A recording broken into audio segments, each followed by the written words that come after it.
अभी अगला नाम 33, यशायाह 40 का 3 पढ़ो। यशायाह 40 का 3।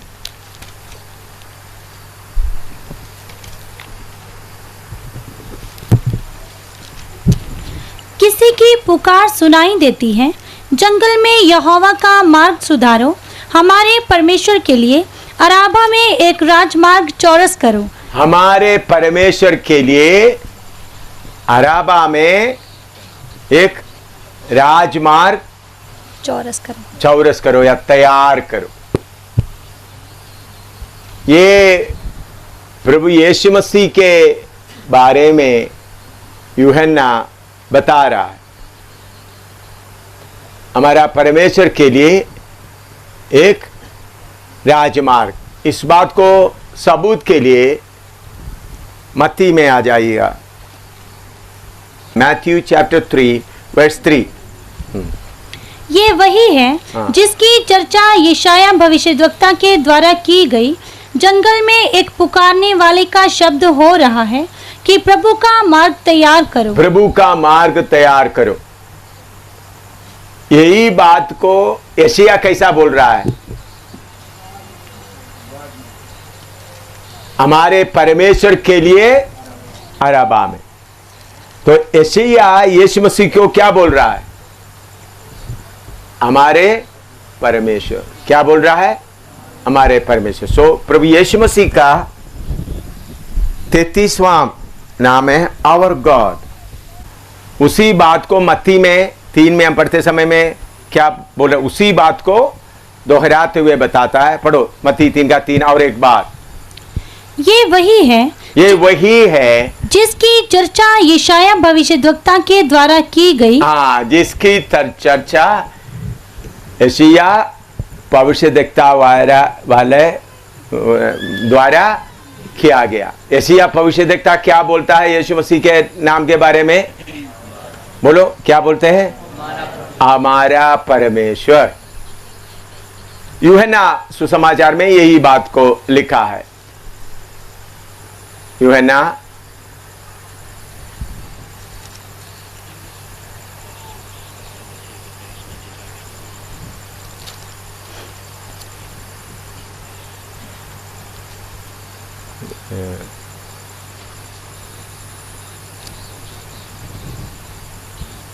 तीसरा,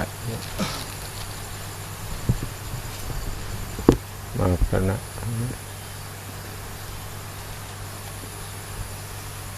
देव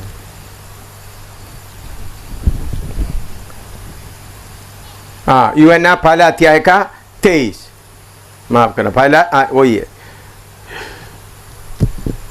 यूहन्ना पहला अध्याय का 23 पढ़िएगा। हाँ, उसका 21 से पढ़िएगा था और थोड़ा क्लियर हो जाएगा। तब उन्होंने उससे पूछा, तो फिर कौन है? क्या तू एलिया है? उसने कहा, मैं नहीं हूँ। तो क्या तू वह भविष्यद्वक्ता है? उसने उत्तर दिया, नहीं। तब उन्होंने उससे पूछा, फिर तू है कौन, ताकि हम अपने भेजने वालों को उत्तर दें। तू अपने विषय में क्या कहता है? उसने कहा, जैसा यशायाह भविष्यद्वक्ता ने कहा है, मैं जंगल में एक पुकारने वाले का शब्द हूँ कि तुम प्रभु का मार्ग सीधा करो। हाँ, इधर में यूहन्ना बपतिस्मा देने वाला यीशु के बारे में कह रहा है, मैं बताते समय मैं कौन हूँ? तो उस वक्त बताते मैं पुकारने वाला हूँ जो जंगल में मार्ग सीधा कर। तो यीशु मसीह के बारे में यशायाह क्या बोला है? उनका नाम क्या है? हमारा परमेश्वर। हमारा परमेश्वर के लिए मार्ग सीधा करो। लिख दो, हमारा परमेश्वर के लिए राजमार्ग तैयार करो। उधर में लिखा है, परमेश्वर के लिए अराबा में एक राजमार्ग, हाईवे ऑफ द लॉर्ड। क्या है? परमेश्वर का राजमार्ग, हाईवे। वो क्या है? यशायाह 35 का 8 पढ़िएगा। यशायाह 35 का 8, आइसिया 35:8, आइसिया 35:8। वहाँ एक सड़क अर्थात राजमार्ग होगा, उसका नाम पवित्र मार्ग होगा, क्योंकि अशुद्ध जन उस पर से ना चलने पाएगा। वह तो उन्हीं के लिए रहेगा, और उस मार्ग पर जो चलेंगे वे चाहे मूर्ख भी हों तो भी कभी ना भटकेंगे। हाँ, उसका 10 तक पढ़िएगा। वहाँ सिंह ना होगा और कोई हिंसक जंतु उस पर ना चढ़ेगा, ना वहाँ पाया जाएगा, परंतु छुड़ाए हुए उस पर नित्य चलेंगे।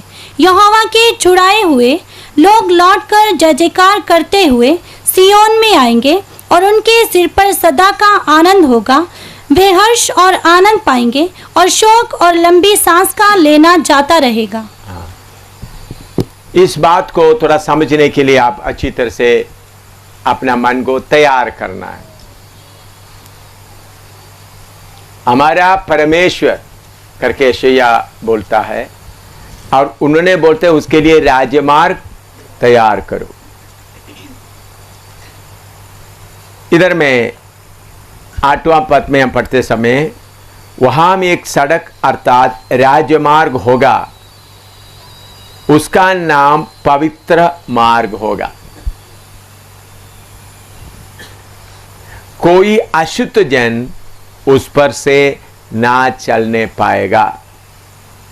वह तो उन्हीं के लिए रहेगा, और उस मार्ग पर जो चलेंगे वे चाहे मूर्ख भी हो तो भी कभी ना भटकेंगे। वहां सिंह ना होगा और कोई हिंसक जंतु उस पर ना चढ़ेगा, ना वहां पाया जाएगा, परंतु छुड़ाए हुए उस पर नित्य चलेंगे। यहोवा के छुड़ाए हुए लोग लौटकर जय जयकार करते हुए सियोन में आएंगे, और उनके सिर पर सदा का आनंद होगा। वे हर्ष और आनंद पाएंगे, और शोक और लंबी सांस का लेना जाता रहेगा। ये हमारा व्यक्तिगत जीवन का बात है। वहां एक सड़क अर्थात राजमार्ग होगा, उसका नाम पवित्र मार्ग होगा। कोई अशुद्ध जन उस पर से ना चलने पाएगा। हम हमारा प्रभु यीशु मसीह को हमारे दिल के अंदर स्वीकार करते हैं, तो प्रभु यीशु मसीह हमारा दिल के अंदर आकर वास करते समय में उनके लिए रास्ता राजमार्ग जैसा होना है। पहले उन्होंने आपके पास आता है, आपके गंदे दिल को शुद्ध करता है, आपको पवित्र करता है। फिर उन्होंने आपके अंदर वास करता है, तो फिर वो गंदा रास्ते में नहीं चलता, बल्कि राजमार्ग में चलता है। पहले आप गंदगी में था, आप और मैं, और प्रभु से पुकारा, प्रभु मैं गंदा आदमी हूं, मैं गंदी हूं, मेरे दिल में आओ, मैं अपने आप को शुद्ध नहीं कर सकता। तो प्रभु ने अपना दया से हमारे अंदर आया। फिर उसके बाद हम प्रभु के साथ चलने का रास्ता राजमार्ग है। उधर में लिखा है सड़क अर्थात राजमार्ग होगा, उसका नाम पवित्र मार्ग होगा। इस्राएल के बारे में हम पढ़ते समय में परमेश्वर उनको एक कानून दिया था। उस वक्त ये टॉयलेट नहीं था, ये जो फ्लश आउट लैट्रिन वगैरह नहीं था। उन लोगों के लिए प्रभु ने एक कानून दिया था, सब बाहर लैट्रिन के लिए जाते समय में उनके हाथ में खुरपी लेकर जाना पड़ता था। खुरपी समझते हैं आप? खुरपी बोलता है ना। उन्होंने कहीं जाकर बैठना है तो सबसे पहले खड्डा खोदना, फिर उसमें बैठना, उसके बाद उठते समय उसको मिट्टी से पूरा दाम लेना। तो बताए तुम्हारा परमेश्वर इस्राएल के चारों तरफ चलते समय कहीं गंदगी ना देखना पाए। यह इस्राएल के लिए था। तो इस्राएल के लोग बकरे का खून के द्वारा उनका पाप थोड़ा धोया जाता था, लेकिन हमारे लिए उन्होंने अपना कीमती खून देने के कारण हम पापों से छुटकारा पाया, हमको खरीदा गया। आपको मालूम है हमारा शरीर परमेश्वर का मंदिर है। जब परमेश्वर हमारे अंदर में वास करने के लिए आता है, पहले हम गंदे थे, प्रभु ने हमको शुद्ध किया, उन्होंने हमको अपने वास करने का स्थान बना दिया। उसके बाद उनके लिए आपके अंदर से जो रास्ता होना है, राजमार्ग होना है, उसका नाम पवित्र मार्ग होना है, और अशुद्ध जन उस पर से ना चलने पाएगा। बहुत लोग मसीह में आने के बाद थोड़ा सा पवित्र बनाता है और जीवन में और गंदगी रहता है। उस गंदगी रहने के कारण जितना आनंद उनके अंदर होना चाहिए उतना आनंद उनके अंदर नहीं है। इधर मैं पढ़ते समय में, अभी मैं पढ़ता हूं, आप सुनना। कोई अशुद्ध जन उस पर से ना चलने पाएगा, वो तो उन्हीं के लिए होगा रहेगा, और उस मार्ग पर जो चलेंगे ये चाहे मूर्ख भी हो तो भी कभी ना भटकेंगे। मूर्ख भी हो, बुद्धि उधर में इस्तेमाल करने का कोई जरूरत नहीं है। अनपढ़ है तो भी कोई समस्या नहीं। वहां सिंह ना होगा। कौन नहीं होगा? हाँ, मैं बड़ा हूं, मैं बड़ा हूं करके बोलते हुए अपना बड़ापन दिखाने वाला जंगल का राजा सिंह कोई ना होगा। यीशु मसीह खुद इस्राएल का सिंह है, वो अलग है, इधर का अर्थ अलग है। यीशु मसीह इस्राएल का सिंह है, लायन ऑफ जूदा, उसका अर्थ, और इधर में बोला हुआ अर्थ अलग है। इधर में सिंह ना होगा, उसका मतलब अपने आप को बड़ा करके चलने वाला, गर्जने वाला कोई नहीं होगा, सिंह नहीं होगा, और कोई हिंसक जंतु उस पर ना चढ़ेगा, ना वहां पाया जाएगा, परंतु छुड़ाए हुए उस पर नित चलेंगे। यहोवा की छुड़ाए हुए लोग लौटकर जय जयकार करते हुए सियोन में आएंगे, और उनके सिर पर सदा का आनंद होगा। परमेश्वर का राज्यमार्ग जो तैयार करते हैं, उन पर उनका निशान क्या है? सदा का आनंद होगा। वे हर्ष और आनंद पाएंगे, और शोक और लंबी सांस का लेना जाता रहेगा। तो बहुत बार हमारा जीवन में शैतान के द्वारा कुछ गंदगी आता है। वो गंदगी आने के कारण फिर प्रभु को आपके अंदर वास करना मुश्किल हो जाता है। मैं इस समय में एक छोटा सा कहानी, सचमुच में हुआ है या नहीं, बल्कि मैंने किसी से सुना है, लेकिन उसमें मतलब अच्छा है, इसलिए मैं बताना चाहता हूं। एक आदमी बहुत अमीर था, लेकिन उनका बिजनेस बहुत खराब हो गया, बहुत घाटा पड़ गया। उनको 60 लाख का एक बहुत बड़ा जमीन और मकान था। कर्जा बहुत बढ़ गया, तो फिर उन्होंने सोचा उसके लिए क्या करूं। तो बाद में उन्होंने सोचा मेरा जमीन जायदाद पूरा मैं बेच दूंगा। तो उसके लिए उन्होंने सबको ऐलान कर दिया। तो देखने के लिए बहुत बड़ा 1 करोड़ ऐसा अच्छा मकान है, लेकिन उनका कीमत 60 लाख से उस वक्त। तो उन्होंने बोला कौन 80 लाख रुपया देंगे, मैं उनको देंगे। 60 लाख उनका खर्चा है, फिर उस वक्त का कीमत को देकर 80 लाख। तो एक आदमी बोला ठीक है मैं 80 लाख में खरीदूंगा। तो तब उन्होंने बोला देखो भाई, मैं आपके साथ एक समझौता करना चाहता हूं। ये मकान मैं बहुत प्यार से बनाया मकान है, मैं बहुत दिमाग लगाकर, लेकिन ये मकान बेचने में मुझे बहुत दुख है, लेकिन कोई दूसरा रास्ता नहीं। लेकिन मेरे यादगारी के लिए आप एक कार्य करो, आपका ड्राइंग रूम का शोकेस में मुझे 1 कील का जगह दो, तो मैं 10 लाख कम कर दूंगा। क्या बोला?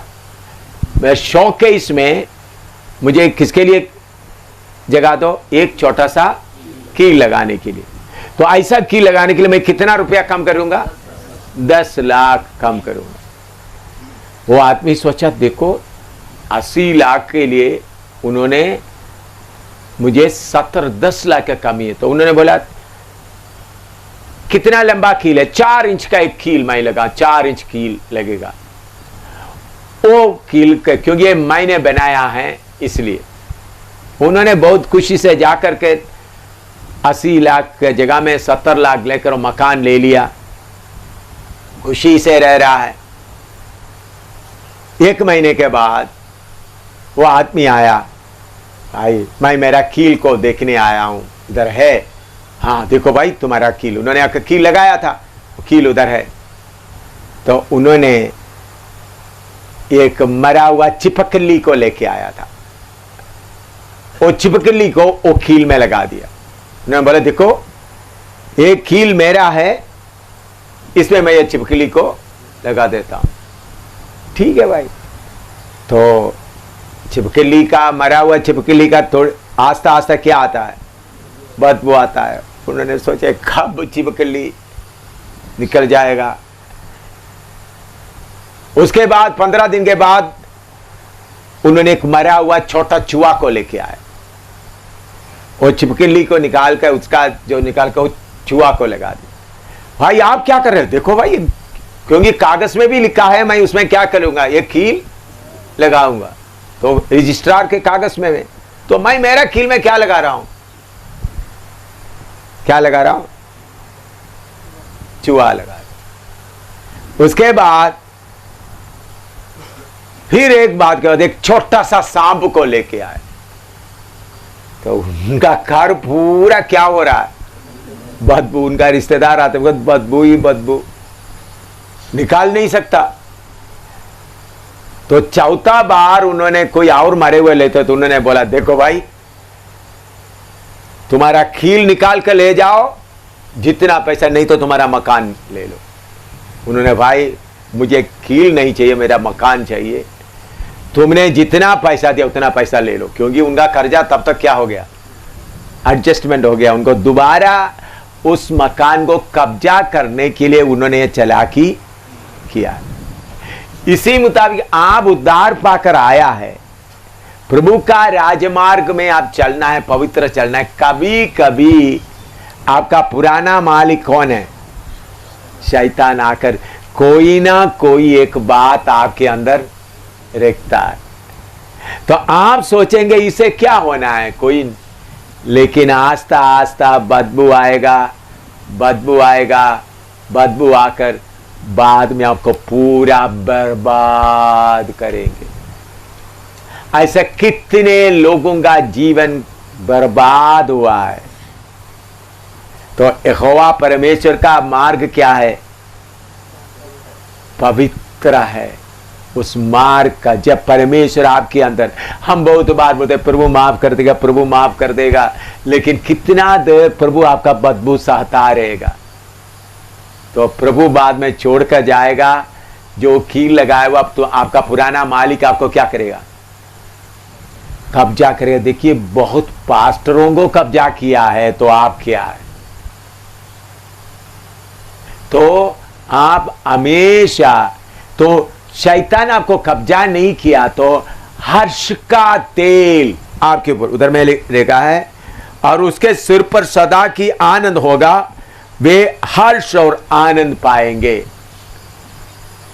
तो जब भी आपके अंदर का आनंद, आत्मिक आनंद, स्वर्ग का खुशी कभी भी थोड़ा भी कम होता हुआ दिखाई देता है, परेशानी आते थे तो आप समझना कुछ गड़बड़ आपका जीवन में हुआ है,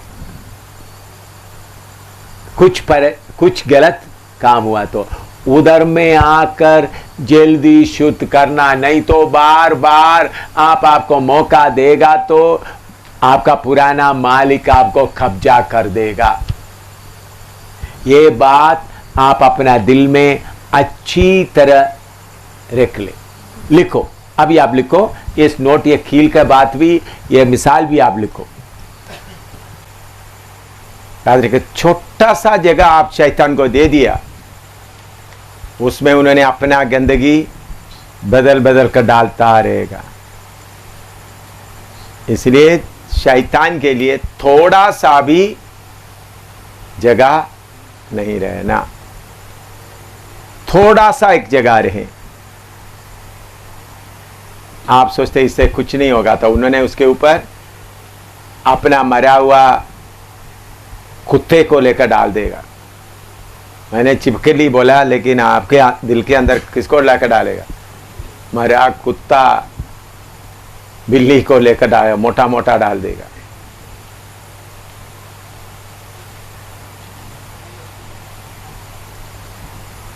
लिख दिया। अभी मुझे बहुत आनंद देने वाला और दिलेरी देने वाला, शैतान की शक्तियों से दिलेरी से लड़ने के लिए मौका देने वाला एक वचन है। मैं जो अभी नहीं, बहुत पहले ये वचन नोट करके रखा हुआ है, मेरे बाइबल में भी स्पेशल लिखा, यूहन्ना 14:23,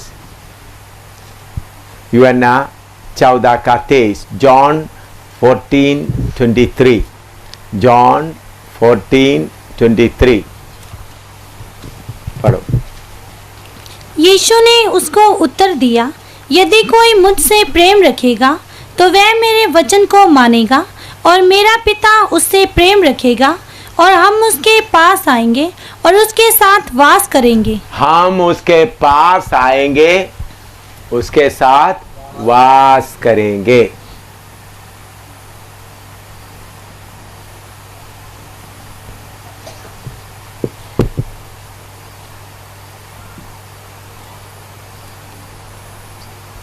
इधर में यहूदा जो इस्करियोता नहीं, उसे कहा, हे प्रभु, क्या हुआ कि तू अपने आप को हम पर प्रकट करना चाहता है और संसार पर नहीं?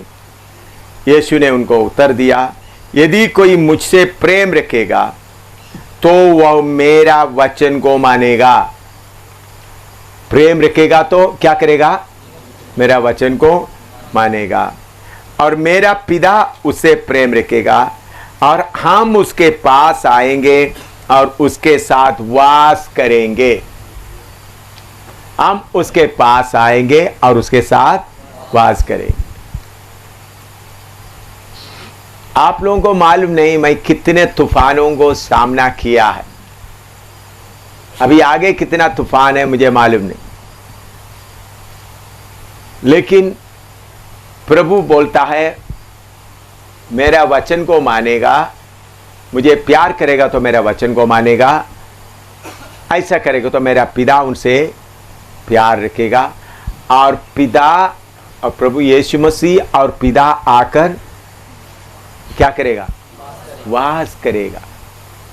जब प्रभु आपके अंदर वास करेगा तो फिर आपको हर समस्या को सामना करने का दिलेरी मिलता है। चाहे कितना भी तूफान आए, कितना भी परेशानी आए।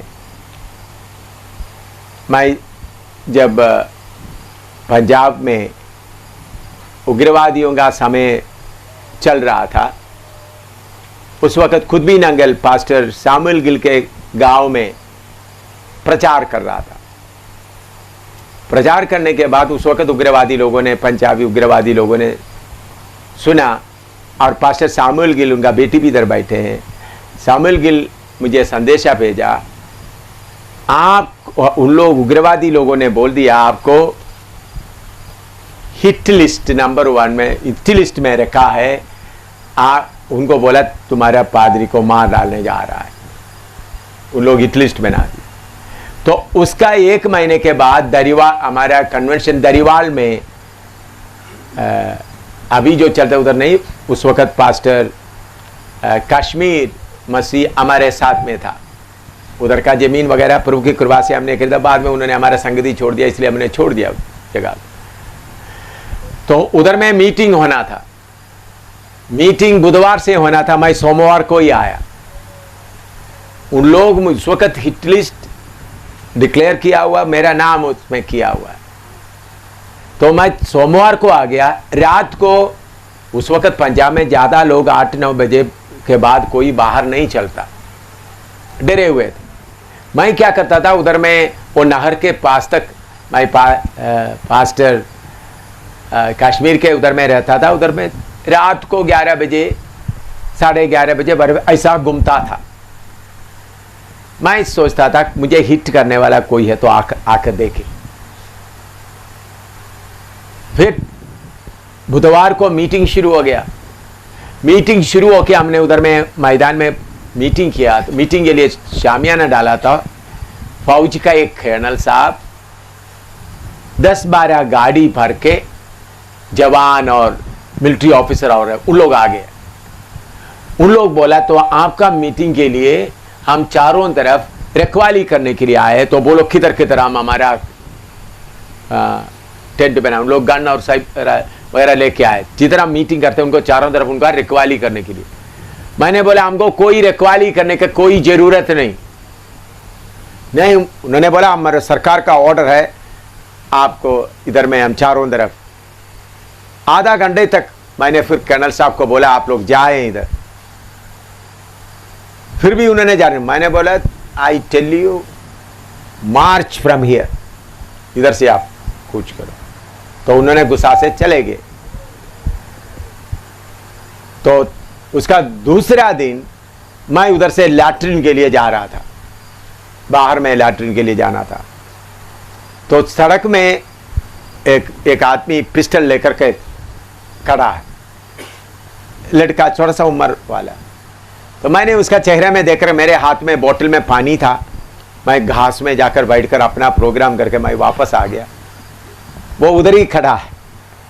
तो मैंने बोला चलो भाई ठीक है भाई, ऐसा बोलकर मैं आ गया। वो तो उधर ही खड़ा रहा। तो फिर उसके अगला दिन मैं एक तौलिया लेकर उधर पैदल चलकर नहाने के लिए मीटिंग ग्राउंड में चल रहा है। उधर से मैं तौलिया, मेरा हाथ में साबुन है, एक मग लेकर कश्मीर के घर में जा रहा है। तो स्कूटर में 2 सरदार लोग आ गया, एक बड़ा स्टन गन, ये छोटा नहीं पिछले, लेकर इधर रख दिया, ऐसा रख दिया इधर में, अभी आपको मारेंगे सड़क में। मैंने उनका आंखों में थोड़ा सा गौर से देख लिया, अपने आप ही स्टन गन नीचे आते। मैंने बोला ठीक है भाई मैं जा रहा हूं। निकल गए। आखिरी इतवार में प्रचार चल रहा है। भजन संगीता पढ़कर एक प्रभु का दास प्रचार कर रहा है। 6 मोटरसाइकिल में उग्रवादी आकर सामने खड़ा हो गया। 6 मोटरसाइकिल में 2-2 करके 12 लोग गन लेके। तो हमारा पास्टर जो प्रचार कर रहा था वो घबरा गया। मैं तो कम उधर उसके पास पर्दे के पीछे था। मुझे बोला वो उग्रवादी आएगा, 6 मोटरसाइकिल में आ गया। एकदम मैं स्टेज में चले गया। मैंने बोला मेरे प्यारे भाइयों, मोटरसाइकिल में आए हुए भाइयों, आ जाओ बैठो, प्रभु का वचन सुनो। लोग इतना गुस्सा से देख रहा है। मैंने बोला सर्वशक्तिमान परमेश्वर के सामने सारे मनुष्य कीड़े जैसा है, घास की फूल के मानिंद है, पानी के बुलबुले की तरह है, इसलिए परमेश्वर को डरो, इधर आकर बैठ जाओ। 4-5 मिनट का अपने आप स्कूटर स्टार्ट कर, मोटरसाइकिल स्टार्ट करके वापस चले गए। हमको ये दिलेरी कहां से मिलता है? ये दिलेरी विल पावर नहीं है। अगर पिता पुत्र के साथ आपके अंदर वास करेगा तो आपको अपने आप ही दिलेरी आएगा। पिता पुत्र आपके अंदर वास करेगा तो दिलेरी कहीं दुकान से नहीं मिलता है। ज्यादातर उपवास करके प्रार्थना करने से नहीं मिलता। अगर पिता और पुत्र इसके अंदर वास करता है तो अपने आप दिलेर हो जाओगे। मैंने बोलता ये वचन कितने, जम्मू ऑफिस में पिस्टल लेकर मुझे शूट करने के लिए आए, पिस्टल लेकर के शूट करने आए ऑफिस में, बोला मेरे सामने लेकर। मैंने बोला आप मुझे शूट कर लो, कोई बात नहीं, आप ये बाइबल, यही बाइबल था, ये लेकर प्रचार करेंगे, मुझे डोगरी नहीं आता है, आपको डोगरी आता है, आप अच्छा प्रचार करो मेरे से। उन्होंने बोला उन्होंने मैं आपको मजाक करने के लिए नहीं आया। मैंने बोला मैं भी कौन सा मजाक करता, ये लेकर आप प्रचार करेंगे। मैं मद्रास का आदमी, मुझे इतना पंजाबी और डोगरी नहीं आता, टूटा फूटा हिंदी आता है। वो थोड़ी देर के बाद जाने के था। इसलिए मेरे प्यारों, आपके अंदर का छोटा गंदगी के द्वारा आपके अंदर से पिता को और पुत्र को बाहर कर देता है। इस कारण जरूरत पड़ते समय में आपको दिलेरी नहीं रहता, बल्कि घबरा जाता है। मैं अनुभव से कितने मुसीबतों को सामना करते हुए, कितने परेशानियों को सामना करते हुए आपके सामने, पिछले दिनों में जब मुझे जेल में था, जेल के जब पुलिस थाने में था, उधर में उन लोग बहुत देर भीड़ आ गया। उन लोग बोला रात को 8 बजे का समय है। उन लोग बोला ऊंट को लेके आए, ऊंट के ऊपर मुझे बिठाकर मेरा मुंह खाला करके ले जाने के लिए आए। बीजेपी, आरएसएस और अकाली दल का सब लोग मिलकर के। उन लोग बोला उनको भी, मैं उनको देखकर मुस्कुराता रहा। उन लोग पूछा आपको डर नहीं है? मुझे कौन, मैंने बोला मैं चुप नहीं, ठीक है। तो फिर बाद में उनको दे दे। फिर पुलिस, एक एसपी ने बोला हमारा पुलिस थाने से इन लोग ले जाने के बाद इसको मार डालेगा तो फिर हमको पूछा जाएगा ये कहाँ है, तो इसलिए हमारा कस्टडी से आपको ये हम इनको नहीं दे सकता, इसलिए मुझे नहीं दिया। नहीं तो मैंने सोचा था मुझे उन लोग ऊंट के ऊपर बिठाकर लेके जाएगा, तब मुंह खाला करके जुलूस निकाल कर लेके जाएगा। तो मैंने सोचा मेरे यीशु को कैसा ले गया, पहले मुझे हाथकड़ी कर लेकर ले गया, तो मुझे कोई डरने का चिंता नहीं रहता था। मुझे जेल में रहते वक्त एक ही 2 बात का, प्रभु सही सेवक लोग खड़ा हो जाएं, सिस्टर्स के बीच में से सही गवाह खड़ा हो जाए। ये 2 बात मुझे थोड़ा सा निराशा में लाता था। जितना मैं चाहता था उतना हुआ नहीं, बाकी बात के लिए मैं पूरा तैयारी के साथ। तो मेरे प्यारों, जब हमारे चारों तरफ मुसीबत बढ़ते समय में आप देखने वाला, हमको दिखाई भक्ति से कोई फायदा नहीं। दिखावटी भक्ति से लोगों का इज्जत मिलेगा, ओ ये पवित्र है, देखो इसके अंदर कोई गलती नहीं। दिखावटी भक्ति से लोगों का इज्जत मिलेगा, लेकिन आपको असली चाहिए। लूका, ये यूहन्ना 14:23 में लिखा है, पढ़ा है आपने, जो मुझसे प्रेम रखेगा, मेरा पिता का आज्ञा मानेगा, मैं और पिता उनके अंदर आकर क्या करेगा? वास करेगा।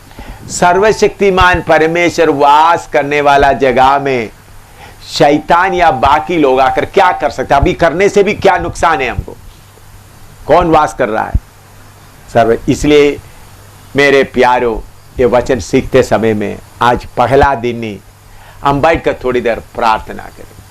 प्रभु, आप मेरे अंदर वास करने में मेरे अंदर का कमी को, गंदगी को मैं निकालता हूं, चाहे उसके लिए कितना भी कीमत देना पड़े। तो हमारा परमेश्वर वास करने का जगह में कौन सा मार्ग है? वो मार्ग का नाम क्या है? राजमार्ग और पवित्र मार्ग। हालेलुया। प्रभु, आनंद का हर्ष के साथ, चाहे सारे दुनिया खिलाफ हो जाए, शैतान का सारा फौज इकट्ठा आ जाए। देखिए, आप सुने, अच्छी तरह आप सुनना। दिल्ली में हिंदुओं को, मसीह में आए हुए लोगों को हिंदू बनाने के लिए पूरा डरा कर रह रहा है। उधर 16 लोगों को और बपतिस्मा देकर आया।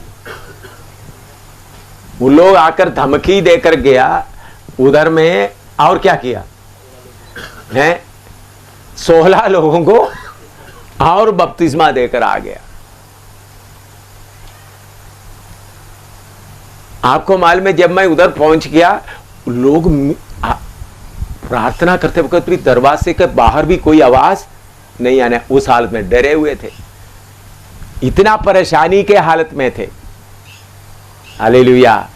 अच्छी तरह प्रोग्राम किया, चलता है, प्रभु का सेवा किया और अच्छी तरह प्रचार हुआ और 16 लोगों को बपतिस्मा देकर आए। तो क्या करता क्या है देखता हूं। हालेलुया। हमारा परमेश्वर राजाओं का राजा, प्रभुओं का प्रभु है। तो हम डर के रहने का जरूरत नहीं। आप अगर ऊपर बाहरी दिखावटी पत्ती दिखाएगा तो आपके अंदर डर ही आएगा। लेकिन प्रभु मेरा अंदर का गंदगी को निकाल देता हूं। इन्हीं दिनों में आप मेरे अंदर वास करता हुआ, स्तिफनोस के अंदर कौन वास करता था? पिता और पुत्र। मैं ये बहुत बार ये वचन को मनन करके रोता हूं, प्रभु ये जो काम आप मेरे द्वारा करता है मेरा खूबी से नहीं, बल्कि आप मेरे अंदर वास करने के कारण हो रहा है। ये मनुष्य कुछ भी बोले, मुझे मनुष्य क्यों, ये गंदा आदमी है, ये कितना गंदा है मुझे बोले, लेकिन मेरे अंदर वास करने वाले को दुखी नहीं करना है। वो मुझे देखकर क्या करना है? खुश रहना। प्रार्थना शुरू करो।